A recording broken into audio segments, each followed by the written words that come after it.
everyone. We did a list on top 10 favorite movie directors.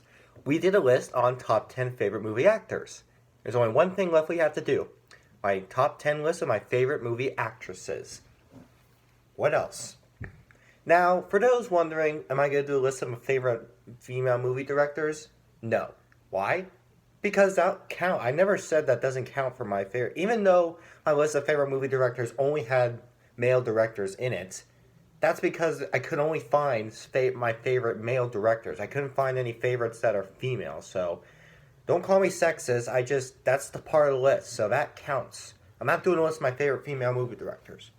But I did say that for my favorite movie actors, I'm only including actors. But now we're going to talk about actresses. Actress. There's a difference. It's kind of the slurs or whatever. Anyway, yep. Today we're going to be talking about favorite movie actresses. And just like the previous list, we're not going to be ranking this off of Oscar wins or popularity from other people or just icon or whatever. This is my opinion on actresses who have starred in a bunch of some of my favorite films. To me, that's just what proves how great at acting they can be. And, yep, my opinion, so don't get mad if it's not yours. Never is yours. My opinions do suck sometimes. Let's just get this list started. Lea Thompson. If you don't know who Lea Thompson is, do I spell right? Her last name starts with a TH. It's like Kenan Thompson. We call him Kenan Thompson. I don't know. I say Lea Thompson or Thompson. I don't know. Anyway, who is she known for? Well, the role I think I can call her great for is her portrayal as Lorraine in Back to the Future. The Back to the Future movies are, of course, some timeless favorites, and it's always great to see someone like her have her role in them. She plays the role of Lorraine, the girl next door that is Marty's mom that falls in love with him. Sounds weird when I think about it. But yeah, her performance not only makes her a very cute actress, but she definitely has had a good idea with her role there, because we all know that the moms can always just be there to, they're not always Stacy's mom or whatever. But when Marty sees her in the past, he sees a sensation. That's what I can say. Maybe that's just my opinion, but man, she was something in that movie. I feel like I think Lea Thompson was cute, and I'm not calling her a great actress just for being cute, even though it is one good thing to think about. But believe me, I think she has got a good role in her life. She's done some good stuff with the movies, and a good other bunch of stuff too, but mostly with Back to the Future. And that's really all I can say. There's really nothing else to think about. She's cute and is definitely worth for movies like that. Daisy Ridley. Now this is like, whenever when I talk about J.J. Abrams and how innocent he really is, how I defend him while everyone else throws rocks at him, well, the same thing kind of does go for Daisy Ridley too. Because Ray has been called Mary Sue everywhere. Everyone's just criticizing her, saying, oh, she's too perfect. Oh, she's not fun. Well, guess what, Ray, or Daisy Ridley? I'm another one of your defenders. I'm all one out of three of your defenders. Three is probably even a high number. But yeah, I defend Daisy Ridley, and yes, if you saw my list of favorite female movie characters, Ray is one of them. Now that list has changed overall, but I still think Ray is a great character, and it's still a great female lead. I don't care what you can think, because I think Ray has a good standard. She's not always getting what she wants. Because get this, she has suffered some stuff, okay? She had to deal with losses of many of the timeless Star Wars characters, such as Han or Luke or Leia. She's classified as Palpatine's granddaughter, which definitely would be hard to think about. Just imagine how Luke felt when he was related to Darth Vader. You think that's bad? Imagine being related to Palpatine. Yeah, she has a lot going for her, but wins in the end of the day. And she's definitely not Luke Skywalker. She'll never be Luke Skywalker. You can never replace Luke, but you certainly can do a good job taking his place in the future of Star Wars, is what she brings. I think this sequel trilogy has done something interesting with Star Wars, and I'm fine if you don't like that. But the problem with my opinion is that when I say I like the sequel trilogy. Instead of people saying, oh, well, really? Well, I don't. Well, it's okay. Have your opinion. It's fine. They're all like, you're mental. You're ill. You need to go to a hospital. So, Daisy Ridley, you have my respect.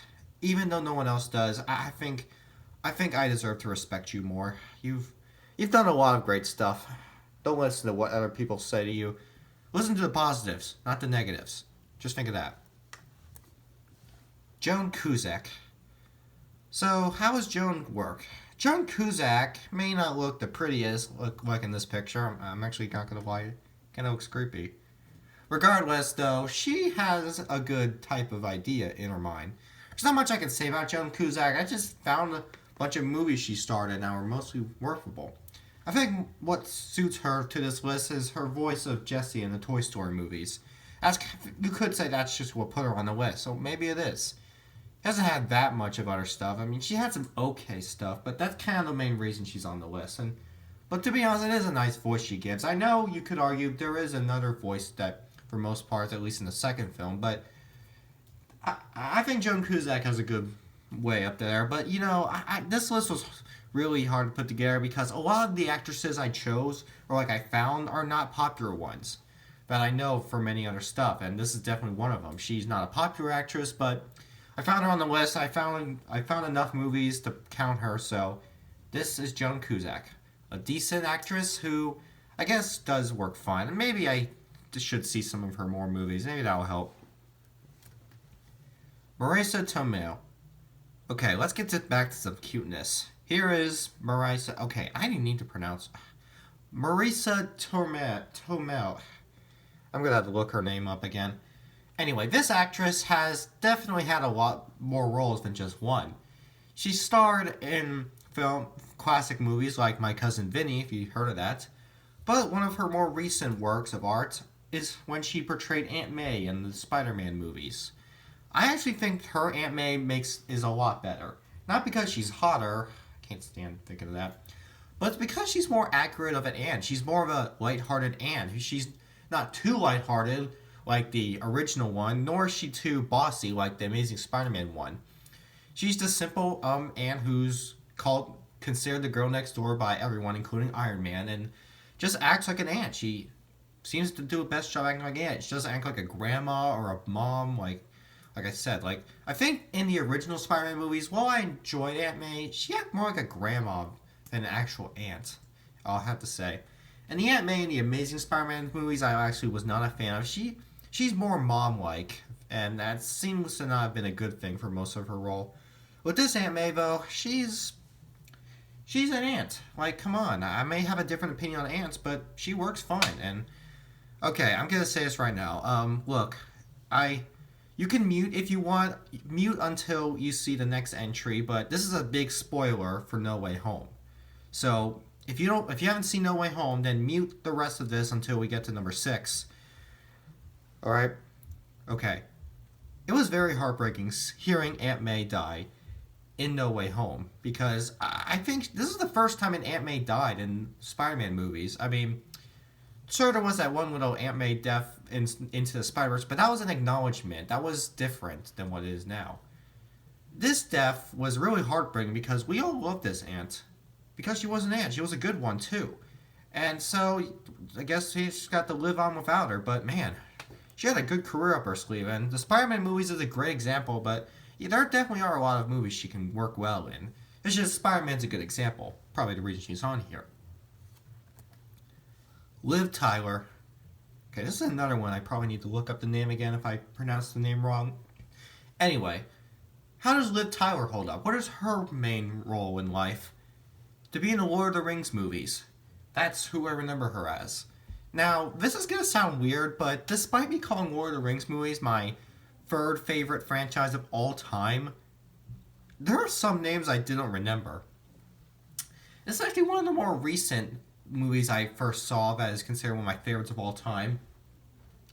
And I do remember names like Frodo, Sam, Gandalf, Gollum, Sauron, but the female girl I don't remember the names of. I'm going to have to look them up. I probably should have before, but she played one of the female leads in the trilogy.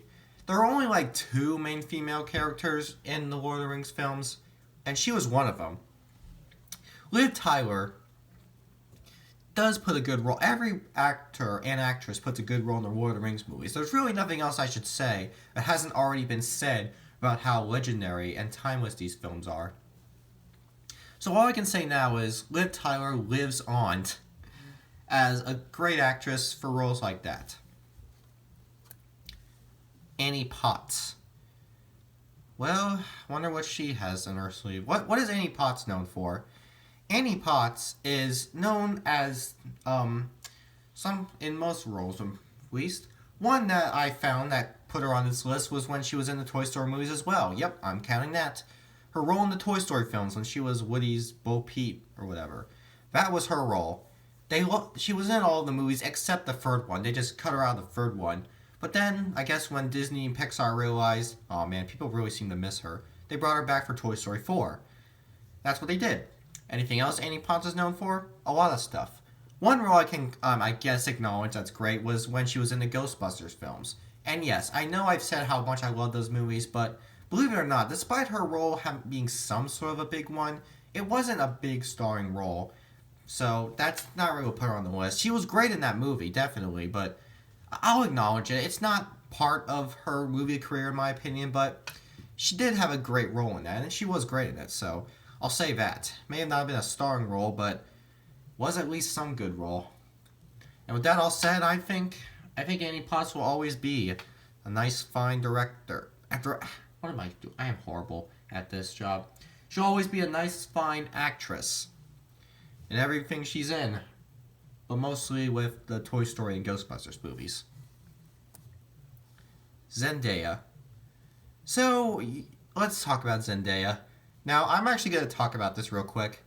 When I first saw Zendaya in pop culture around the early 2010s, I didn't care for her. It was probably just because she was mostly a Disney star, and I seemed to not have a big thing of Disney sitcoms at the time. I was in love with Disney sitcoms of the 2000s, such as Zack and Cody or That's So Raven, but sitcoms of the 2010s and Hannah Montana were just not something I enjoyed. But were something my sister enjoyed, which is why I remember her. And I watched them with her because apparently I had to sit on the couch with her for some reason. And when I saw her in these roles, she was just a basic Disney Channel star that I didn't think was going to be that big. I thought she was just going to be big for Disney Channel. Whoop-de-doo, another Disney Channel star. How nice. But she's gotten a lot bigger now because now she's in movies and a lot more stuff. She has a big career up her sleeve still. She was in a lot of movies the previous year. Those biggest ones being, of course, Dune and the new Spider-Man movie. Yes, when I first heard Zendaya was going to have a role in the Spider-Man films, I was like, oh good, Disney's coming in. Good job, Disney. Look what you've done to Marvel. But then I was like I said, look what you've done to Marvel. You gave us a nice, good female lead. While she wasn't that much of a lead in Homecoming, her role was still somewhat big, as we did leave questions to how much more we could think of her when the films go on. And in Far From Home, she became the new love interest and became a lot more interesting. Even though she actually kind of was ironically interesting before. And now she's a big Spider-Man star and starred for most of other films. So maybe I was wrong, and I think I can say definitely. So yeah, Zendaya, you definitely were, and you definitely proved me wrong. You went from basic Disney star to lots of fun and hot. Like, let's be honest, look at this picture. I could just sit down and, okay, never mind. Cate Blanchett. Is that how you pronounce her last name? I don't know. But here's another star that was in Lord of the Rings. Remember when I said there were like 2 female leads in Lord of the Rings movies? Well, this is the other one. Cate Blanchett plays probably, I think, the more major role in the movies.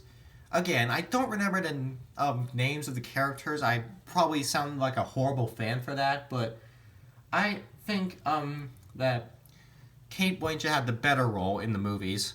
Because I think I do remember what character she played. She was like the big spirit or whatever in The Fellowship and went on pretty well for the other films.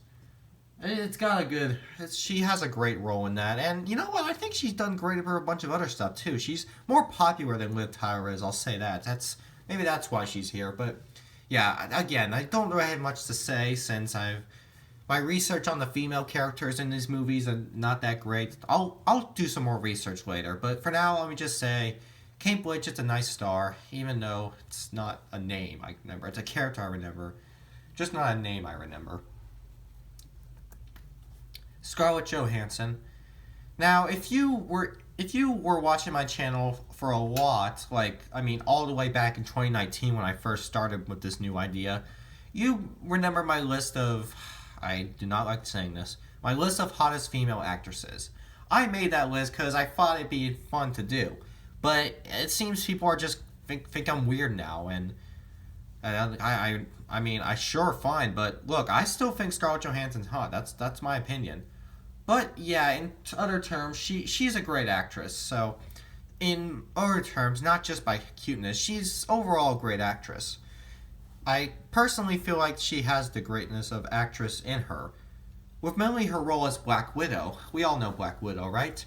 The character from the Marvel movies that's always had a good part. She was definitely a kick-ass woman. Why? Well, she didn't have any powers. Yeah, she's a superhero without powers. She just uses her guns and her sexy moves. But, those sexy moves are fun to watch. Okay, no. We're not doing that anymore. I've grown out of that.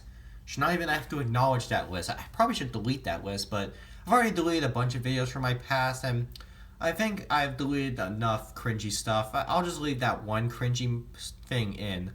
Alright, how about that? If you miss my cringe, well, I'll leave that list on, and you can still enjoy what cringe I had back then. Regardless, Scarlett Johansson's a great actress overall. It's not just about how sexy she is, it's about how great she is in her roles, and I'm glad to see more of what she has to offer. And then there's Carrie Fisher. Carrie Fisher. What do we know her as? Princess Leia. Everything. What else but Princess Leia? She is Leia. Okay? It was heartbreaking when I heard that in 2016 Carrie Fisher passed away. That completely upset me hard. I was really heartbroken.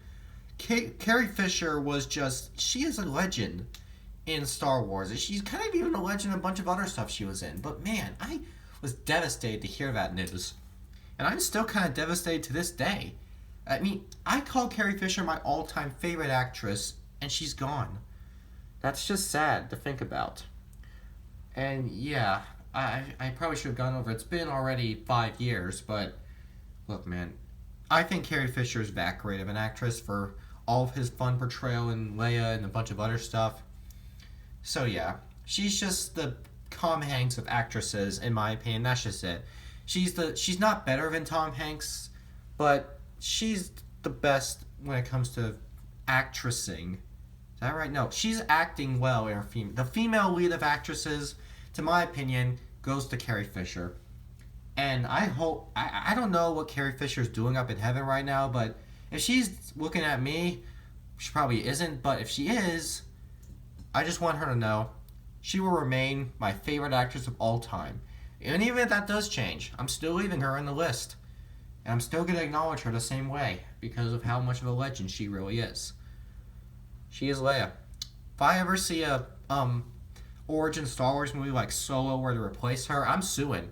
I know I'm not there, but Carrie Fisher is Leia. I'm suing if they replace her. They already did in Rogue One, kind of, but that doesn't count. I'll give them a pass for that. That was horrible, but I'll give them that one pass. If I ever see Leia get replaced again, I'm filing a lawsuit. I love you, Carrie. We all do. So, that's about it for this series of favorite movie character idea or whatever. I have no letters to do. I've already talked about all my favorite actors, my favorite actresses, my favorite directors. There's nothing else. No writer, no producer, none of that nonsense. We're only focusing on all this. Okay, let's continue on with actual lists of new ideas. Like I should. Goodbye.